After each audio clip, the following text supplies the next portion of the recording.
सभी को नमस्कार। अम्मा भगवान शरणम। श्री कल्की गुरुकुल में आप सभी का स्वागत है। श्री कल्की के दिव्य उपस्थिति को बुलाते हुए अभी हम सभी प्रार्थना करेंगे। ओम श्रीं सर्वदेव परं करुण परं ज्योते नमः। ॐ श्रीं सर्वदेव परं करुण परं ज्योते नमः। ॐ श्रीं सर्वदेव परं करुण परं ज्योते नमः।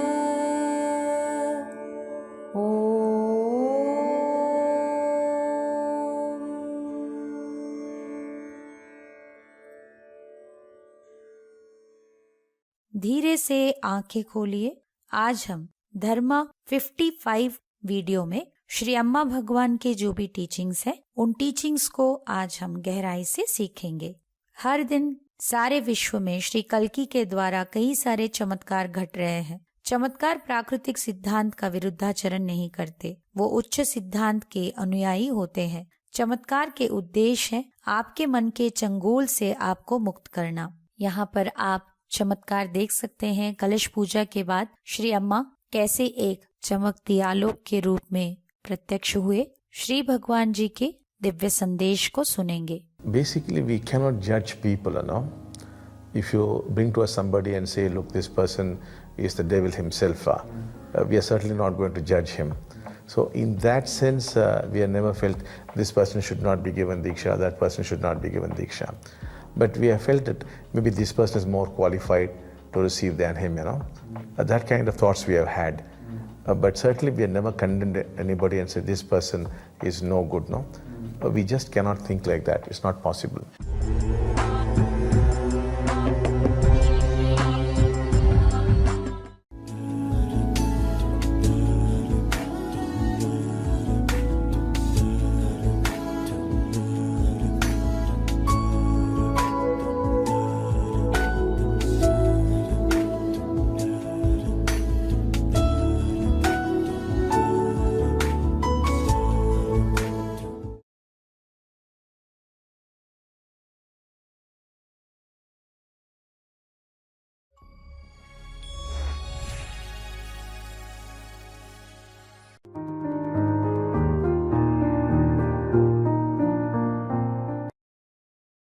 The awakened one sees the many as the one. The unawakened one sees the one as the many.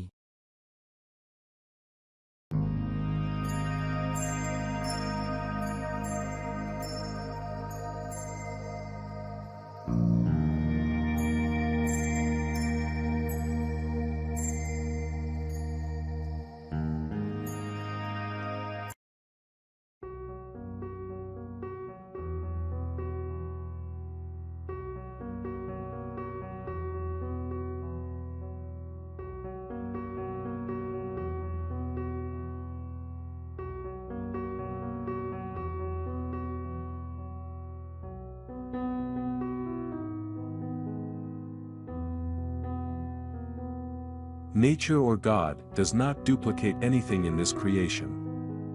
Everything is unique. Sri Bhagwan.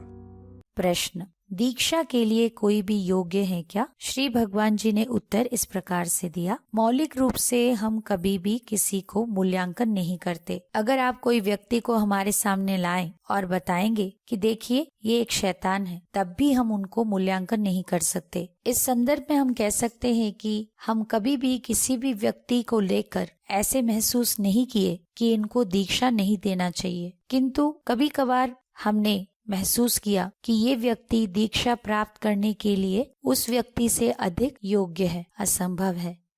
मुक्ति पाए हुए व्यक्ति कैसे होते हैं, अभी हम सुनेंगे। The awakened one sees the many as the one. The unawakened one sees the one as the many. जीवन मुक्ता अनेक को एक रूप में देखते हैं। मुक्ति ना पाने की अवस्था में व्यक्ति एक को अनेक के रूप में देखते हैं। मुक्ति पाए हुए व्यक्ति के लिए केवल एक ही है, फिर चाहे उनको वो एक चैतन्य के रूप में, ईश्वर के रूप में या जीवन के रूप में वो देख सकते हैं। उनके बैकग्राउंड क्या है उसके मुताबिक वो व्यक्ति उसी एक स्वरूप को वो जो भी नाम दे सकते हैं। वो स्पष्ट रूप से जानते हैं कि वो एक ही इस पूरे सृष्टि में अलग अलग रूप लेकर प्रत्यक्ष हुआ है। उनके अनुसार सब कुछ एक ही है किंतु अलग अलग रूप में विद्यमान है। वहाँ केवल एक है जो अनेक के रूप में अपने आप को दर्शा रहा है। इसीलिए उनके भीतर किसी भी प्रकार का विभाजन नहीं होता, जिसके वजह से वो कोई दुविधा संघर्ष में नहीं रहते, वो शांति से रहते हैं। जबकि मुक्ति ना पाने की अवस्था में व्यक्ति के मस्तिष्क उनको इस एकत्व के सत्य से दूर रखते हुए वो कभी भी एकत्व को अनुभव नहीं करने देता। सब कुछ एक ही मूल स्रोत से आ रहा है, ऐसे वो जीवन को नहीं देख पाते। हमेशा सभी चीजों को सभी से भिन्न अलग करके देखते हैं। इसीलिए उनके भीतर विभाजन, दुविधा और हर चीज को लेकर संघर्ष को अनुभव करते हैं। अभी हम टाइमलेस इनसाइट्स को देखेंगे। Nature or God does not duplicate anything in this creation. Everything is unique. Sri Bhagwan. प्रकृति या ईश्वर यह सृष्टि में कोई भी चीज का प्रतिरूप नहीं बनाते हैं। हर चीज ही अनन्य है। हम लगातार अपने आप को किसी न किसी व्यक्ति के साथ शारीरिक रूप से, मानसिक रूप से, भावात्मक रूप से या जीवन में आए हुए अवसर को लेकर या उनके जीवन में क्या संभव हुआ, हमारे जीवन में क्या नहीं हुआ, इन चीजों को लेकर तुलना करते रहते हैं। शारीरिक रूप से उनके जैसे बड़े बड़े आंखें मुझे क्यों नहीं, उनके जैसे बाल मेरा क्यों नहीं। मानसिक रूप से उनके जैसे मेमोरी पावर मेरा नहीं है। या भावात्मक रूप से कोई मुझे अपमान करते हैं तो मैं वो सिचुएशन को हैंडल नहीं कर पाता। या उनके लिए जीवन कितना सहज है, मेरे लिए जीवन इतना आसान नहीं है। काश मेरे पास भी एक बेंज कार होता तो कितना अच्छा होता। ऐसे हमारे पास जो नहीं है दूसरों के पास क्या है, इसको लेकर तुलना करना हो सकता है कि वो सच है, किंतु उसे लेकर हमें दुखी होने की जरूरत ही नहीं है। कुछ चीजें उनके पास है, कुछ चीजें हमारे पास है। याद रखिए, सृष्टि किसी भी चीज को रेप्लिकेट नहीं करता। इसीलिए कोई भी दो बटरफ्लाइज, तितली के डिजाइन भी एक जैसे नहीं होते हैं। इस सृष्टि ने इतना ख्याल रखा, हर चीज को इतना अनन्य बनाया, तो हमारे बारे में क्या, पूरे विश्व में शास्त्रों के अनुसार 84 लाख स्पीशीज है, तो उनमें से हम ही चैतन्य में ऊंचे हैं। हम ऐसे ही आकस्मिक यहाँ नहीं पहुँचे, हम सभी को ऐसे बनाया गया जैसे हम हैं। हम किसी और के जैसे कभी बन ही नहीं सकते। हम अनन्य हैं। हमारे भीतर कई सारे ताकत है। हो सकता है कि दूसरों के जैसे आपके बड़े बड़े आंखें ना हो या कर्ली हेयर ना हो, किंतु आपके हाइट बहुत अच्छा है, या आप बहुत अच्छे से चलते हैं, या दूसरों के जैसे कोई अमीर घराने के आप नहीं हो, किंतु आप मेहनती हैं। आप मेहनत कर कर जीवन में बहुत आगे बढ़े हैं। तो इसीलिए दूसरों के साथ तुलना करना बंद करें। अपने ताकत, अपने संपत्ति को आविष्कार कीजिए। याद रखिए, हम कभी किसी और के जैसे बन नहीं पाएंगे, क्योंकि आप हो। आपके अनन्यता को आलिंगन कीजिए। श्री भगवान जी के अगले टीचिंग को देखते हैं। जब भी आप किसी व्यक्ति का मूल्यांकन करते हैं, आप उनकी व्याख्या नहीं बल्कि खुद की व्याख्या करते हैं। ये अस्तित्वहीन मैं की भाव हमेशा विच्छिन्नता की एक डर को अनुभव करता है। इसीलिए वो अपने आप को साबित करना चाहता है कि मैं हूँ, और इस साबित करने के लिए उसे किसी न किसी पहचान की जरूरत है। इसी पहचान को बनाने के लिए वो खुद को डिफाइन करता है कि मैं ऐसी हूँ, मैं वैसी हूँ, मैं ये नहीं हूँ, मैं वो नहीं हूँ। अपने आप को परिभाषित करने की प्रक्रिया में हम दूसरों के साथ तुलना करते रहते हैं। सबसे पहले हम अपने आप को हमारे कंडीशनिंग के अनुसार, बचपन से जिन चीजों को हमारे अंदर डाला गया, ये सही है, ये गलत है, ऐसा उचित है, ये अनुचित है, उसी के अनुसार हम अपने आप को डिफाइन करते हैं। मान लीजिए हमारे अनुसार कोई इनसेंसिटिव है, कोई लेजी है, कोई गैर जिम्मेदार है, तो वो बहुत खराब है। तो हमने हमारे रूल बुक में वो सारी चीजों को खराब करके लिख दिया है। बुरा करके मान लिया है। तो कोई भी व्यक्ति अगर वैसे होते हैं तो हमें वो व्यक्ति बहुत खराब लगने लगते हैं, वो बुरे हैं हमारे अनुसार, क्योंकि हमारे कंडीशनिंग हमें वही बता रहा है। तो वहां पर दूसरों की व्याख्या नहीं, आप अपने व्याख्या ही कर रहे हैं ना। हम अपने आप को परिभाषित करने की कोशिश कर रहे हैं दूसरों को मूल्यांकन करते हुए।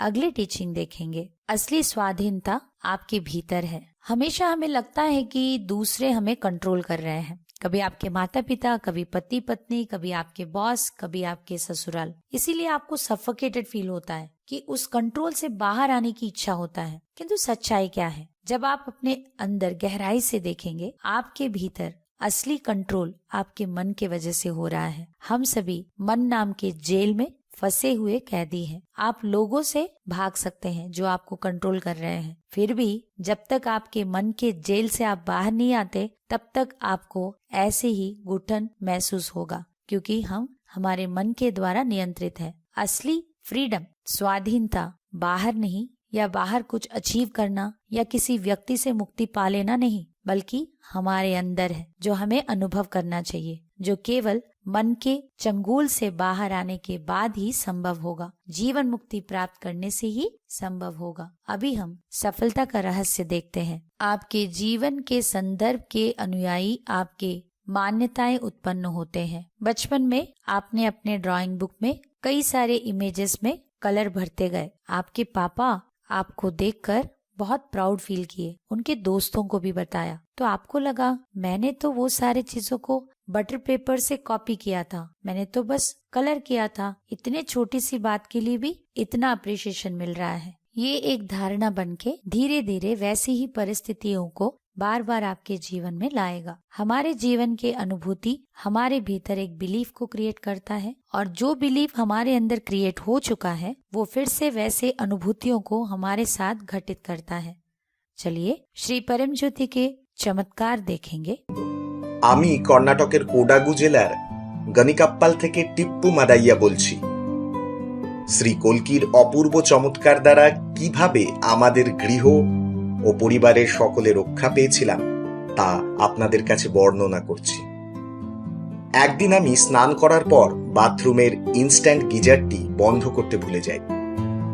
সন্ধে 7টার দিকে টিভি দেখতে দেখতে হঠাৎ আমার অন্তর্যামী কল্কি আমাকে বাথরুমে যাওয়ার নির্দেশ করেন। সেখানে গিয়ে স্তম্ভিত হয়ে দেখি গিজারটিতে আগুন জ্বলছে। প্রচন্ড ভয় পেয়ে আমার স্ত্রীকে ডাকি এবং তৎক্ষণাৎ মেইন সুইচ বন্ধ করার জন্য দৌড়ে যাই। কিন্তু গিয়ে দেখি মেইন সুইচটি বন্ধ করা আছে। আমরা নিজেদের চোখে বিশ্বাস করতে পারছিলাম না। বিস্ময়ে আমরা বাকরুদ্ধ হয়ে যাই। পুরো এলাকায় শুধুমাত্র আমাদের বাড়িতেই ইলেকট্রিসিটি ছিল, কারণ শ্রী কল্কি আমাদের মেইন সুইচ বন্ধ করে রেখেছিলেন যাতে আমাদের গৃহ এবং আমরা আগুনের হাত থেকে রক্ষা পাই। শ্রী কল্কির এই অদ্ভুত চমৎকারের সাক্ষী হতে পেরে আমরা অত্যন্ত আনন্দ ও স্বস্তি অনুভব করতে পেরেছি। আমাদের এই ভয়ঙ্কর পরিস্থিতির হাত থেকে রক্ষা করার জন্য परमज्योति श्री कल्किर पादपद्मे कृतज्ञ चित्ते प्रणाम निवेदन करछि। जीवन में ईश्वर की कृपा को जितना हम पहचानेंगे, महसूस करेंगे, उतना ही वो अधिक होता रहेगा। चमत्कारों को दूसरों के साथ जरूर बांटे ताकि आपके जीवन में चमत्कार होते रहे। सभी आंखें बंद रखते हुए अभी आप अनुध्यान करेंगे, चिंतन करेंगे। जो भी टीचिंग्स आपने सुना है इसके बारे में सोचे।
अभी हम प्रार्थना करेंगे। आज आपने जो भी टीचिंग सुना है या आपके जीवन के वास्तविक अनुभूति बनाने के लिए प्रार्थना करें।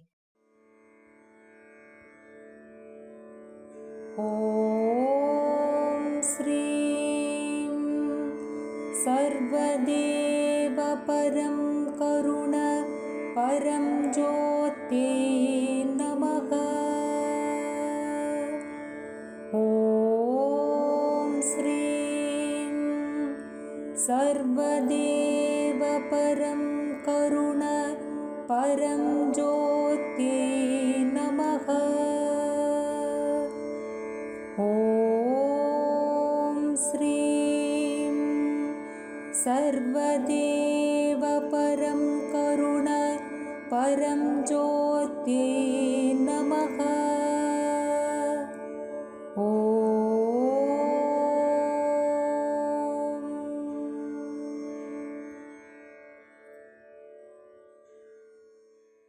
इस भक्ति संकीर्तन में भाग लेते हुए कल की चैतन्य हमारे अंदर भर जाना है, हमारे जीवन में चमत्कार प्राप्ति होना है करके प्रार्थना करेंगे।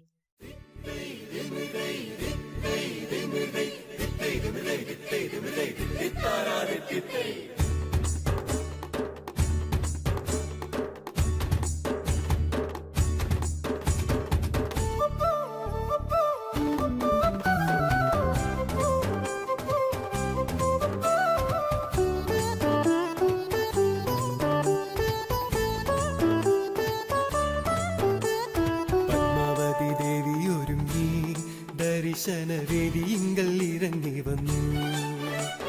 പത്മാവതി ദേവി ഒരുങ്ങി ദർശനവേദിയിങ്കലിറങ്ങി വന്നു. ചഞ്ചലാക്ഷി ചാരുരൂപേ ചതയം നക്ഷത്രക്കാരി പത്മാവതി ദേവി ഒരുങ്ങി ദർശനവേദിയിങ്കൽ ഇറങ്ങി വന്നു. പഞ്ചവാദ്യമേളമൊരുങ്ങി കൂടെ ദിക്കൈതം താളവും ചേർന്നു. പത്മാവതി ദേവി ഒരുങ്ങി ദർശനവേദിയിങ്കൽ ഇറങ്ങി വന്നു.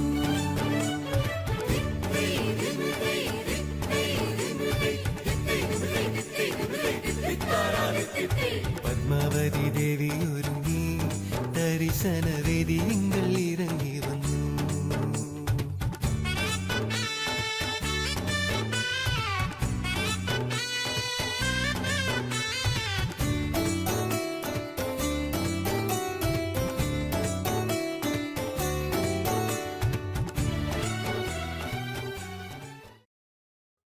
सभी को नमस्कार। अम्मा भगवान शरणम।